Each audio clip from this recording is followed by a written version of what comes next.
আজকে আমাদের মুরগির জন্য একটা ঘর বানাবো মশারি দিয়ে। তো ফার্স্টের দিকে আমি ভাবতেছিলাম যে কোন জায়গায় ঘরটা বানানো যায়।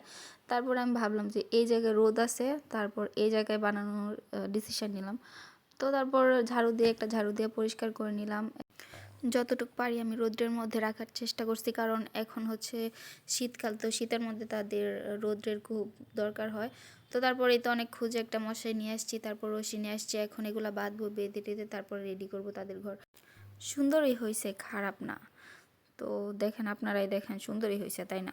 তারপরে তো মুরগি নিয়ে আসলাম, তারপর ব্যাগটার ভিতরে তার বংশ, মুরগির বংশ ব্যাগের ভিতরে কত সুন্দর করে তারা মিলেমিশে আছে, মা বোন ভাই মিলে কত সুন্দর করে তারা মিলেমিশে আছে। তো তারপর ভাবলাম তাদের একটু খাবার দিতে, খাবার দিলাম, চাল দিলাম, তারপর পানি দিলাম, একটু পরিষ্কার করে দিলাম, কারণ তারা মুরগি হলেও তো মানুষ। তো দেখেন কত সুন্দর করে খাইতেছে, দেখেও চোখের শান্তি। তো ভালো থাকবেন সবাই, আল্লাহ হাফেজ।